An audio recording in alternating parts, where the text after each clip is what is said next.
नमस्कार साथियों, स्वागत है आपका गुरु मंत्रा एकेडमी के परिवार में।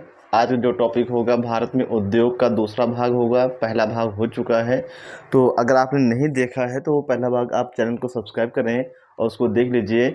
और जो पहला भाग है उद्योग में, वो सबसे ज़्यादा इम्पोर्टेंट है, वनडे एग्जाम के लिए सबसे ज़्यादा इम्पोर्टेंट है। आज ये टॉपिक आज भी इम्पोर्टेंट है, लेकिन ये जो है ये सिविल सर्विसेज में जो है ज़्यादा पूछा जाता है। जैसे आपका पीसीएस वगैरह हो गया है, वहाँ से जो है क्वेश्चन जो है इन बिंदुओं से आपके बनते हैं। जबकि इसका जो पहला भाग है वो वनडे एग्जाम में सबसे ज़्यादा आपके यहाँ पूछा जाता है। चलिए आज हम स्टार्ट करते हैं। देखिए, कल हम लोगों ने पढ़ा भिलाई वगैरह है, छत्तीस और राउरकेला है आपका, और दुर्गापुर है, बोकारो वगैरह है, वो मेन पढ़ लिया है। आज भी कुछ एल्यूमिनियम जो आपके कारखाना है और स्टील प्लांट, उनके अलावा और जो और भी हैं अन्य, उनके बारे में चर्चा करेंगे। तो पहला है आपका Tata iron and steel company. Tata iron and steel company, इसकी जो स्थापना है 1907 में होती है। कब होती है? 1907 में इसकी स्थापना होती है। स्थापना जो करने वाले व्यक्ति हैं उनका नाम क्या है? जे.एन. टाटा। क्या है आपका? जे.एन. टाटा। तो Tata iron and steel company का जो स्थापना कब है? ये 1907 है। संस्थापक कौन है? जे.एन. टाटा। ये आपको याद रखना है। स्थान क्या है आपका? जमशेदपुर, झारखंड है। तो आपको याद रखना है स्थान क्या है आपका? जमशेदपुर, झारखंड है। अब यहाँ से ये क्वेश्चन पूछा गया है सिविल सर्विस में कि जो Tata iron and steel company ये जमशेदपुर में है, ये किस नदी के किनारे ये बनाया गया है? ये कारखाना किस नदी के किनारे है? तो आपको याद रखना है कि खरकई नदी और स्वर्णरेखा नदी के संगम पर, खरकई नदी और स्वर्णरेखा नदी के संगम पर ही ये स्टील प्लांट क्या है? ये लगाया गया है। ये आपका इम्पोर्टेंट बिंदु है। दूसरी जो आपकी स्टील कंपनी है वो है आपकी Indian iron and steel company. इसकी स्थापना 1918 में होती है। कब होती है? 1918 में होती है। स्थान क्या है आपका? बर्नपुर। क्या है आपका स्थान? बर्नपुर है, और ये पश्चिम बंगाल में है। कहाँ पे है? ये पश्चिम बंगाल में है। और ये जो है दामोदर नदी के किनारे है। किस नदी के किनारे है? दामोदर नदी के किनारे है। ये चीज़ आपको याद रखना है। दामोदर नदी से दो पॉइंट आपको याद रखना है कि पहला पॉइंट ये याद रखना है कि बंगाल का शोक किसे कहते हैं? तो बंगाल का जो शोक कहा जाता है ये दामोदर नदी को कहा जाता है। किसे? दामोदर नदी को बंगाल का शोक कहा जाता है। और स्वतंत्र भारत की पहली जो है नदी परियोजना जो है किस नदी पे क्या है लगाई गई है? तो दामोदर नदी पे लगाई गई है। दो पॉइंट आपको दामोदर नदी से याद रखना है। और इसका उद्गम जो है छोटा नागपुर पठार से होता है। कहाँ से उद्गम होता है? छोटा नागपुर पठार से है। और इस नदी पे जो है दामोदर नदी परियोजना जो लगाई गई है, ये स्वतंत्र भारत की पहली परियोजना है। और इस नदी को बंगाल का शोक कहा जाता है, जबकि बिहार का शोक जो है कोसी नदी को कहा जाता है। आगे हम देखेंगे Visvesvaraya iron and steel limited. तो इसकी स्थापना जो है 1923 में होती है। कब होती है? 1923 में होती है। और ये किस स्थान पे है? तो कर्नाटक का एक स्थान है, एक जिला है शिमोगा जिला। क्या है आपका?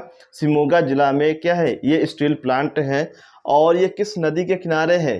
तो भद्रा नदी के किनारे है। किस नदी के किनारे है? भद्रा नदी के किनारे है। नदी वाले चैप्टर में मैंने पढ़ाया है कि जो ये कृष्णा की क्या है, ये सहायक नदियाँ, कावेरी की सहायक नदियाँ हैं। और तुंग और भद्रा, क्या आपका? तुंग और भद्रा। तो तुंग भद्रा आपस में मिल जाती हैं तब वो नदी बन जाती है तुंग भद्रा नदी। और जबकि ये जो स्टील प्लांट है ये भद्रा नदी के किनारे, कहाँ पे है? भद्रा नदी के किनारे है। आगे हम देखेंगे तो ये स्टील प्लांट आपके हो गए हैं। अब एल्यूमिनियम के बारे में देखेंगे। तो हिंदुस्तान एल्यूमिनियम कंपनी, तो ये आपका है एल्यूमिनियम कंपनी। तो एल्यूमिनियम जो है ये किससे जो प्राप्त किया जाता है? बॉक्साइट से प्राप्त किया जाता है। ये भी आपको याद रखना है। तो ये हिंदुस्तान एल्यूमिनियम कंपनी, ये स्थान आपका रेणुकूट है। और कहाँ पे है? ये सोनभद्र जिला में है। और ये राज्य क्या है आपका? यूपी। तो ये चीज़ आपको याद रखना है। ये जो एल्यूमिनियम है रेणुकूट में है, ये सोनभद्र जिले में है। और राज्य क्या है आपका? ये यूपी है। इसको आपको याद रखना है। अब ये किस देश के सहयोग से बनाया गया है? तो यूएसए के सहयोग से बनाया गया है। यूएसए के सहयोग से इसे बनाया गया है, ये भी आपको याद रखना है। अब देखिए, इसे जो है ऊर्जा की जो प्राप्त होती है, ऊर्जा किससे प्राप्त होती है? तो आपको याद रखना है जो रिहंद बांध पे जो पनबिजली जो बनाई गई है, तो वहीं से क्या है, इसे ऊर्जा की प्राप्त होती है, ये भी आपको याद रखना है। नेक्स्ट हम देखेंगे Bharat aluminium company limited. Bharat aluminium company limited, ये जो है आपका कोरबा में है, और कोरबा किस राज्य में है, छत्तीसगढ़ में है। और इसमें जो एल्यूमिनियम बनाया जाता है, जो बॉक्साइट की जो प्राप्ति है, यानी कि बॉक्साइट कहाँ से लाया जाता है, तो अमरकंटक की पहाड़ियों से प्राप्त किया जाता है। तो अमरकंटक की पहाड़ियों से प्राप्त किया जाता है बॉक्साइट, फिर इसमें लाया जाता है, क्या बनाया जाता है, एल्यूमिनियम बनाया जाता है। आगे हम देखेंगे इसको जो ऊर्जा की जो प्राप्ति है, ये आपकी एनटीपीसी से प्राप्त होती है। किससे, एनटीपीसी से प्राप्त होती है, ये भी आपको याद रखना है। तो एल्यूमिनियम एक आपका रेणुकूट में है, दूसरा कहाँ हो गया, कोरबा में हो गया है। और इसको जो बॉक्साइट कहाँ से प्राप्त होता है, अमरकंटक से। नेक्स्ट हम देखेंगे जो ये आपका भारत एल्यूमिनियम कंपनी है, इसकी दूसरी शाखा भी है, और दूसरी शाखा जो रत्नागिरी में है। और रत्नागिरी किस राज्य में है, महाराष्ट्र में है। किस राज्य में है, महाराष्ट्र में रत्नागिरी है, ये आपको याद रखना है। और दूसरा हम देखेंगे बॉक्साइट की प्राप्ति।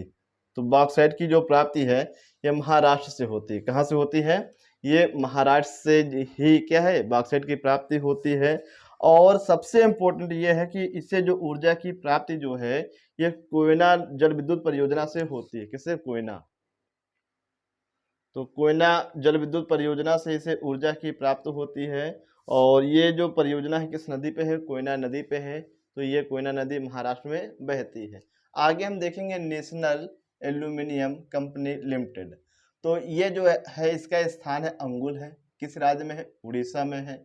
अब यहाँ से ये याद रखना है कि किस देश के सहयोग से बनाया गया है, तो आपको याद रखना है फ्रांस देश से।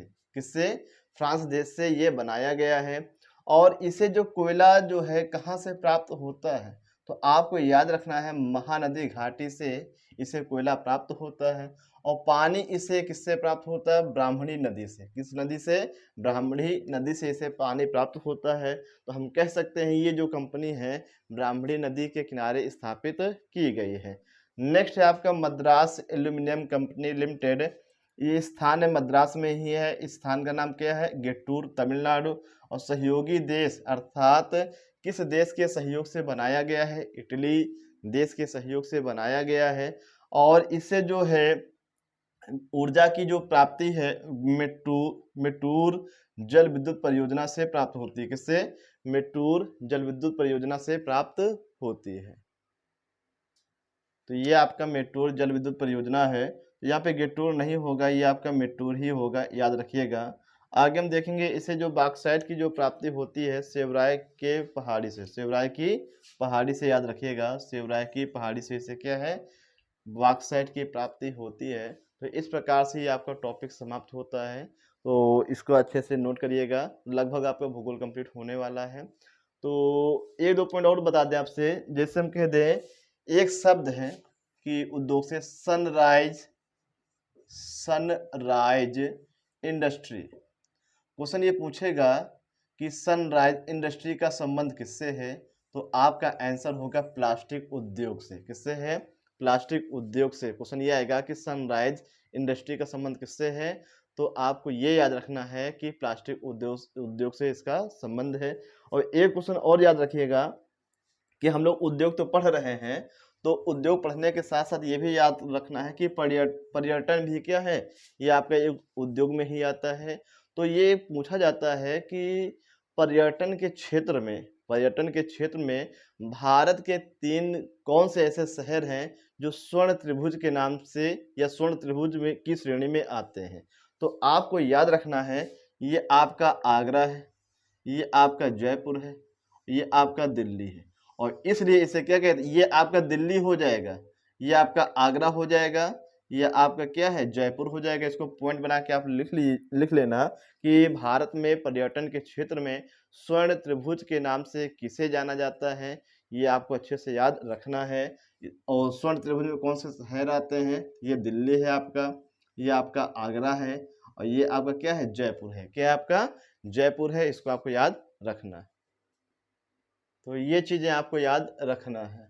तो और ये तो उद्योग हो गया, और भी इसमें टॉपिक आ जाएँगे उनको, जैसे इकोनॉमिक्स वगैरह है, उसमें पंचवर्षीय योजनाएँ हैं, उनको हम इकोनॉमिक्स में लेके चलेंगे। तो ये आपका टॉपिक समाप्त होता है उद्योग वाला। और इसमें जैसे और भी बहुत सारी चीज़ें आ जाएँगी, जैसे हमने कहा कि सीमेंट का आविष्कार किसने किया? जोसेफ अस्पर्डिन ने किया है, और ये 1824 में किया। कब किया है? 1824 में जोसेफ अस्पर्डिन ने क्या किया है? ये सीमेंट का आविष्कार किया है। तो ये आपका क्वेश्चन बहुत इम्पोर्टेंट है। दिल्ली, आगरा, जयपुर, स्वर्ण त्रिभुज किस क्षेत्र में? पर्यटन के क्षेत्र में। ये चीज़ आपको याद रखना है। तो चलिए ठीक है, रोज़ाना की तरह आज फिर आपसे क्वेश्चन पूछते हैं। आज का ये क्वेश्चन है कि आप लोग ये बताइए कि राष्ट्रीय कांग्रेस जिसकी स्थापना 1885 में ए.ओ. ह्यूम करते हैं और जिसके प्रथम अध्यक्ष डब्ल्यू.सी. बनर्जी होते हैं। तो जितने भी अधिवेशन हुए हैं, उन सभी अधिवेशन में कुल कितनी महिलाओं ने क्या है अध्यक्षता की है, इसका जवाब आपको कमेंट सेक्शन में लिख के बताना है। अगर और भी अधिक जानकारी देना चाहेंगे आप लोग, तो जितनी भी महिलाओं ने अध्यक्षता की है, उनका नाम और ईयर जो है कमेंट सेक्शन में लिख के आप लोग बताएँगे। धन्यवाद। जय हिंद, जय भारत।